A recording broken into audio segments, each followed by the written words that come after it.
Halo, bergabung kembali di channel berfisika.com, channel yang menjadi acuan belajar fisika dasar di perguruan tinggi, khususnya di TPB ITB, teman-teman, umumnya di perguruan tinggi yang lain. Oke, kita lanjutkan materi tentang rotasi benda tegar, yaitu bagaimana hubungan variabel linear. Linear itu berarti gerak translasi ya, dengan sudut. Sudut itu maksudnya dengan gerak rotasi. Jadi ini dengan gerak translasi, teman-teman, gerak translasi. Nah, kalau sudut yang ini maksudnya hubungan dengan gerak rotasinya. Seperti apa, teman-teman? Nah, kita misalkan sebuah benda tegar ya. Oke, saya kasih ilustrasi seperti ini. Nah, ini sumbu Y sama sumbu X kan. Oke, di sini ada sebuah benda tegar gitu kan. Saya benda tegarnya bebas, ini tidak beraturan ya. Jadi tidak simetris gitu, apa-apa lah. Namanya juga kan benda tegar, oke. Secara umum gitu. Nah, ini adalah sebuah benda tegar, teman-teman ya. Rigid body ya, benda yang kaku. Kemudian benda tegar itu kan kumpulan dari sebuah titik-titik, teman-teman. Kumpulan dari sebuah massa-massa. Oke. Pusat massa udah pernah kita bahas ya. Oke. Nah, maksudnya begini. Jadi saya ambil suatu titik di dalam benda tegar ini. Misalkan suatu titik P di sini ya. Jadi maksudnya suatu titik massa ya. Jadi nanti suatu titik ini akan berputar, bergerak melingkar rotasi ya. Oke. Nah, seperti itu. Oke. Nah, oke. Kenapa aja bagus ya? Nah, oke, berarti sumbu rotasinya misal di sini. Nah, seperti ini sumbu rotasinya. Sorry. Nah, seperti itu ya. Dengan misalkan ini kan titik P berotasi, oke. Nah, berarti dari sumbu rotasinya misalkan ini jaraknya R. Oke, jadi saya tinjau satu titik saja ya, teman-teman. Satu titik, kemudian dia membentuk nanti setelah menempuh sejauh misalkan di sini. Nah, oke. Dia itu akan menempuh sejauh theta, teman-teman. Theta gitu kan. Nah, sejauh theta dengan lintasannya adalah S, teman-teman. Lintasannya yang ini. Jadi dia telah menempuh sejauh lintasan S. Nah, ini. Nah, berarti kita udah tahu di video sebelumnya bahwa hubungan antara sudut ya dengan busur atau lintasannya itu adalah S sama dengan theta dikali R. Seperti ini ya, teman-teman. Nah, theta di sini teman-teman harus ingat itu harus dalam radian. Ingat ya. Jadi tidak boleh dalam sudut derajat ya. Oke. Nah, jika partikel titik P ini di dalam benda tegar itu misalkan satu titik. Nah, dia geraknya dalam lintasan S, berarti ada suatu garis singgung kecepatan di sini ya. Nah, ada namanya kecepatan tangensial ya. Kecepatan tangensial. Linear berarti kan? Kecepatan tangensial. Ini linear, teman-teman. Linear. Berarti gerak lurus. Nah, kenapa disebut tangensial? Karena dia garis singgung, dia menyinggung lintasannya. Jadi arah lintasannya itu sama dengan kecepatan tangensialnya ya. Dia searah dengan gerak lintasannya. Oke.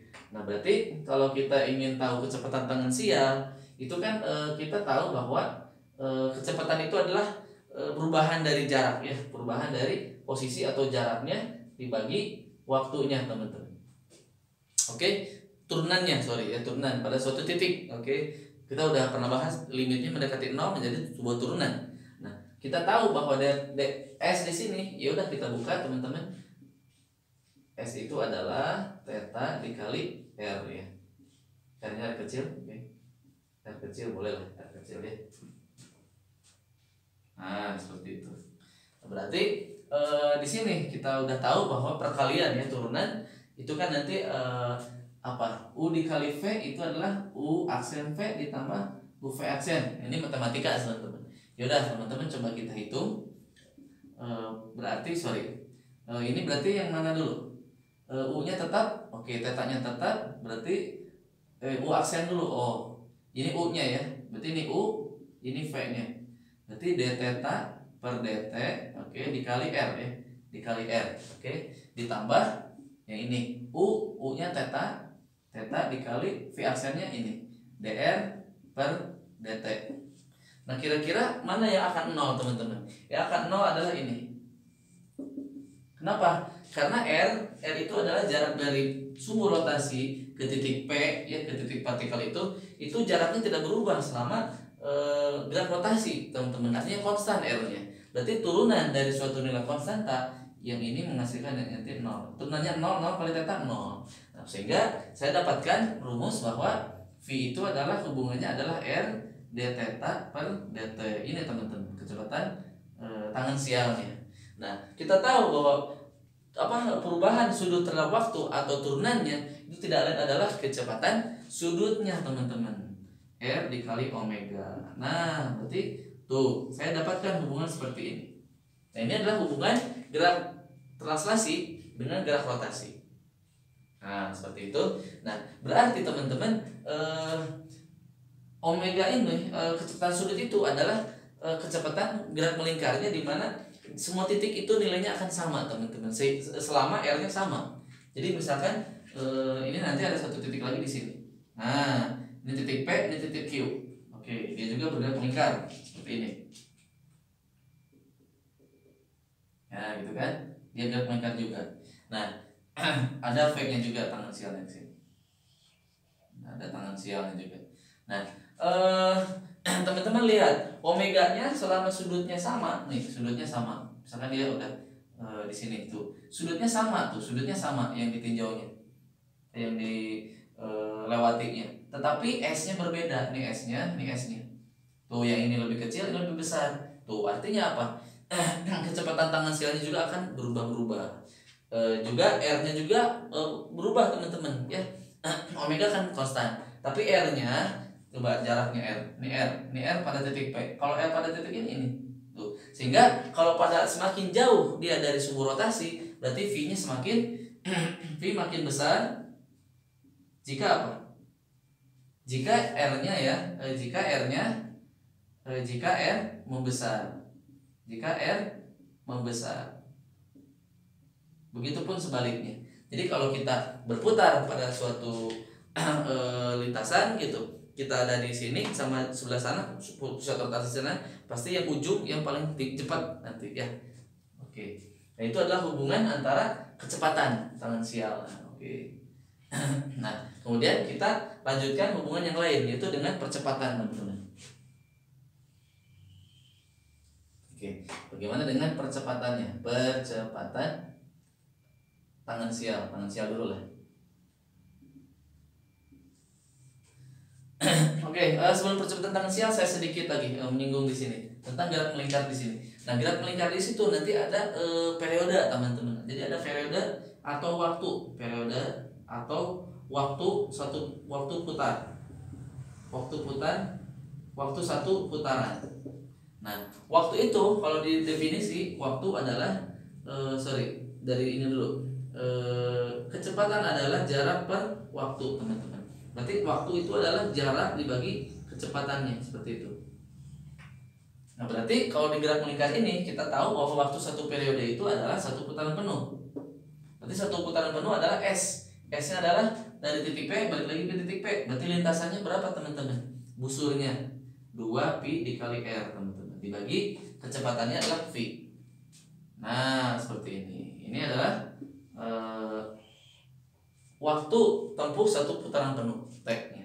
Jadi S-nya ya jarak satu putaran penuh, 2pi R kelilingnya dibagi kecepatan tangan sial. Kalau kita mau dicari yang lain bisa, teman-teman. Kita ubah V di sini 2pi R dibagi V-nya ganti jadi omega kali R. Omega kali R, R-nya coret. Nah, jadi kita punya 2pi radian per omega, teman-teman, bentuk yang lain. Nah, seperti itu. Oke. Selanjutnya tangan sial. Nah, kecepatan tangan sial juga hampir mirip dengan kecepatan tangan sial. Dia itu yang menyinggung, teman-teman. Jadi tangan sial itu sama ke sini. Oke, saya gambar di sini aja. Oke. Sinilah. Tangan sial itu ke sini. Tangan sial. Ini sorry ya. Oke. Rigid badinya kayak gini, kayak tadi ya. Nah, atang sial yang menyinggung, teman-teman. Berarti atang sial itu apa? A tangensial itu adalah perubahan dari kecepatan teman-teman, dv per dt. Nah, sedangkan V-nya kita tahu bahwa V itu mana? R omega. Oke. D per dt dari omega dikali R. Seperti itu. Berarti cara yang sama dengan seperti ini, turunan dari perkalian. Berarti R-nya konstan, R konstan dw per dt, oke, di omega ditambah sekarang omega-nya konstan, dr per dt. Nah, dr per dt itu tetap, nilai R itu tetap, berarti dr per dt nya 0, berarti ini adalah 0 ya, berarti suku yang ini adalah 0.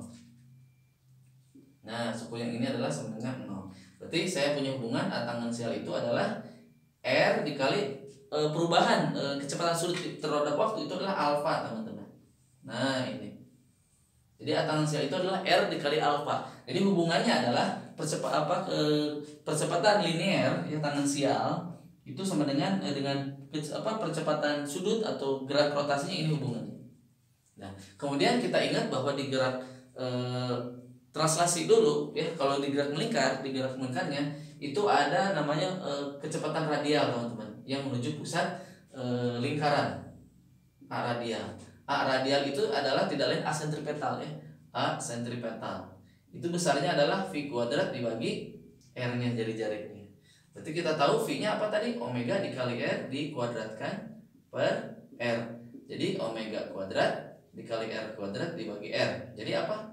A radialnya omega kuadrat dikali R, teman-teman. A radial. Ya, jadi kita udah lengkap nih A tangensial dan A radial. Kemudian ada A satu lagi, yaitu A resultannya. A resultan itu berarti yang ini A tangensial, A radial berarti A resultannya, penjumlahan vektornya. Nah, ini adalah A totalnya. Berarti nanti A total itu adalah A dari tangensial kuadrat ditambah A dari radial kuadrat, teman-teman. Nah, A tangensial kuadrat mana, teman-teman? Nih, berarti dikuadratkan R kuadrat alfa kuadrat ditambah A radialnya ini. Berarti W pangkat 4 R kuadrat. Nah, ini ada yang sama, R kuadratnya. R kuadratnya dikeluarin jadi R ya. Jadi R akan alfa kuadrat ditambah omega pangkat 4. Ini A totalnya. Nah, itu kira-kira penjelasan singkat ya tentang hubungan antara variabel dalam gerak translasi dengan variabel dengan gerak rotasinya. Oke teman-teman, dicukupkan sekian saja pembahasannya. Mudah-mudahan bermanfaat ya dan menjadi bekal ilmu bagi teman-teman yang nanti mempersiapkan UTS-nya atau ujiannya ataupun memperdalam dalam ilmu fisika dasar. See you next time. Sampai jumpa di lain waktu dan kesempatan. Salam berfisika.com. Dadah.